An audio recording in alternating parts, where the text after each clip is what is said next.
नमस्कार, आप देख रहे हैं AR न्यूज और मैं हूं आपके साथ आरती सिंह आजाद। डालते हैं नजर फटाफट खबरों की।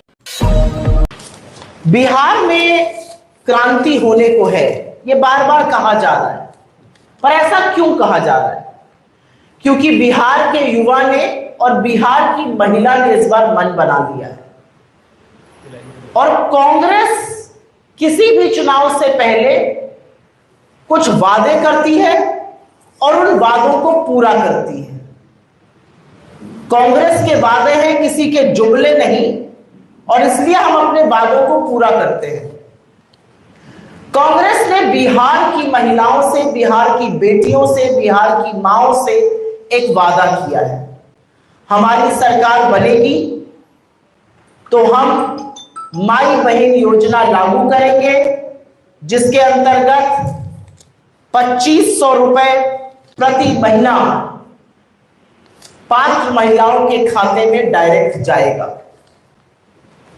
बहुत सारे लोग कहेंगे ये करने की क्या आवश्यकता है, और इसके बारे में हम सिर्फ आज पटना में ही नहीं, तमाम जिलों में हमारी AICC की नेत्रियां, हमारी लोकल नेता नेत्रियां इस पर चर्चा कर रहे हैं। बहुत सारे लोग कहेंगे इसकी क्या जरूरत है, 2500 रुपए क्यों देने हैं पात्र महिलाओं को? क्या इससे महिलाएं सुरक्षित हो जाएंगी? जी हां, जितना महिलाएं सशक्त होंगी, जितनी महिलाएं आर्थिक रूप से स्वतंत्र होंगी, उतनी ज्यादा महिलाएं सुरक्षित और सशक्त होंगी। और ये हमारा कहना नहीं है, ये सोशियोलॉजिकल पैरामीटर है, ये सामाजिक बेसिक ज्ञान है। औरत के हाथ में पैसा आता है तो औरत सिनेमा नहीं देखती, औरत जुआ नहीं खेलती। औरत के हाथ में पैसा आता है तो औरत अपने परिवार के संरक्षण के लिए, परिवार के बेहतर स्वास्थ्य के लिए, बेहतर शिक्षा पर खर्चा करती है। औरत के हाथ में अगर जरा सा भी अतिरिक्त पैसा आता है तो उसको लगता है अपने बच्चे को ज्यादा बेहतर कैसे पढ़ाऊं, रोटी तरकारी के साथ दाल कैसे खिलाऊं। ये औरत के जननी होने का स्वरूप है। औरत के हाथ में पैसा आएगा, उससे परिवार की बढ़ोतरी भी होगी, बेहतरी भी होगी, और ये हमारा मानना है। ये हमने अपने तमामों राज्यों में करके दिखाया है और अभी उस पर चर्चा करती हूं। तो हमने वादा कर दिया है, सरकार बनेगी, 2500 रुपए पात्र महिलाओं के खाते में हमारी सरकार डालेगी, जिससे बिहार की महिलाएं आर्थिक रूप से सशक्त और सुरक्षित दोनों होंगी। ऐसे तो बहुत वादे करते हैं लोग, लेकिन हमारे वादों में, हमारी गारंटी में और दूसरों के खोखले दावों में अंतर है। मैं आपको बताती हूं कांग्रेस का ब्यौरा महिला सशक्तिकरण के लिए।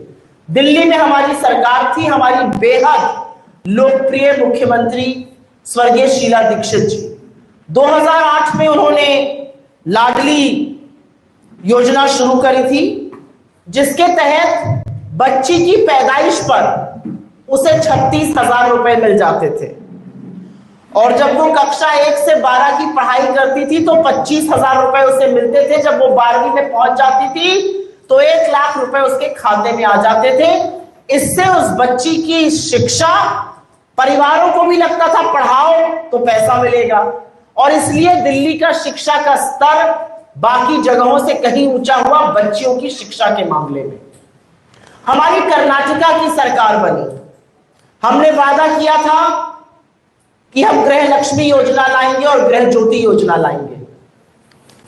कर्नाटका की हमारी सरकार 2000 रुपए सीधा बैंक खातों में पात्र महिलाओं के डाल रही है, जिससे करीब 1.5 करोड़ महिलाओं को और उससे ज्यादा परिवारों को फायदा मिल रहा है।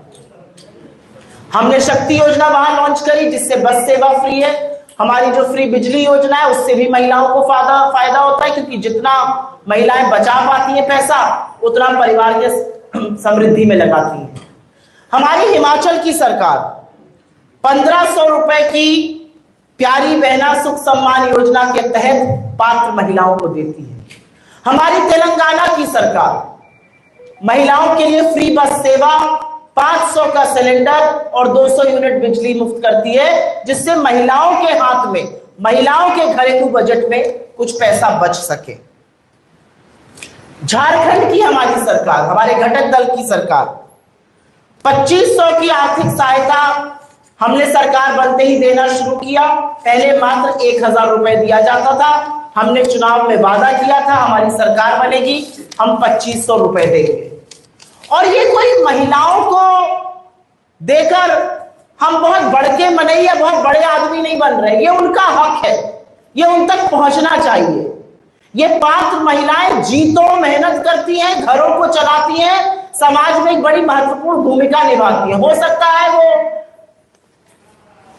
रोज सवेरे 9 से 5 दफ्तर ना जाती हो, लेकिन वो जितनी मेहनत खेत खलिहानों मजदूरी में परिवार को पालने में नागरिक बनाने में जुटी रहती है, उसके लिए बहुत छोटी सी चीज है, लेकिन ये करनी जरूरी है, क्योंकि महिला को सशक्त करने का डायरेक्ट सबसे अच्छा तरीका आर्थिक सशक्तिकरण है।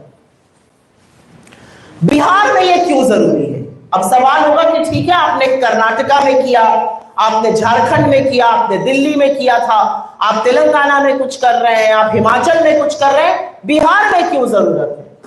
बिहार में इसलिए जरूरत है क्योंकि जो जातीय सर्वेक्षण यहां पे छपा था उसमें कुछ बहुत जरूरी तथ्य सामने आए और वो बिहार की आर्थिक बदहाली दिखाते हैं। वो दिखाते हैं कि महिलाएं उस आर्थिक तंगी से किस कदर जूझ रही है। असलियत यह है कि करीब करीब 94.5 लाख परिवार 6000 रुपए से कम पर मासिक गुजर बसर करने को मजबूर है। 94.5 लाख परिवार मतलब 5 करोड़ से ज्यादा लोग महीने के 6000 रुपए से कम कमा रहे हैं और उसी में किसी तरह से अपनी गुजर बसर कर पा रहे हैं। इसी आंकड़े में आगे एक और चौंकाने वाला तथ्य आया। 82 लाख ऐसे परिवार हैं जो 10,000 रुपए से महीने में कम कमा रहे हैं और उनकी आय मात्र 67 रुपए प्रतिदिन है। आज बिहार के पटना के एक अच्छे कैफे में कॉफी पीने चले जाइएगा तो 67 रुपए में शायद कॉफी भी नहीं आएगी। ये असलियत है। और परिवार भरण पोषण खाना पीना कपड़ा लत्ता सब कुछ 67 रुपए रोज पे करने को मजबूर हैं। ये वो लोग हैं जो दिन 2 महीने के 10,000 कमाते हैं, जो महीने के 6,000 कमाते हैं वो 40 रुपए पर अपने परिवार की गुजर बसर करने को मजबूर है। और इसीलिए हमें लगा कि महिलाओं की थोड़ी सहायता जरूरी है। इसलिए जरूरी है क्योंकि महिलाओं पर दोहरा मार पड़ रही है। महिलाओं पर दोहरी मार यह है कि घर के पुरुषों के पास, घर के बेटों के पास, जिनको एक वक्त की रोटी कम काट के पाला की नौकरी लग जाएगी बाबू की, उनकी नौकरी नहीं लगी, वो बेरोजगार है। और महिलाओं पर दोहरी मार इस बात की है कि महंगाई कमर तोड़ रही है और सबसे ज्यादा महंगाई का प्रभाव जो है वो महिलाओं पर होता है।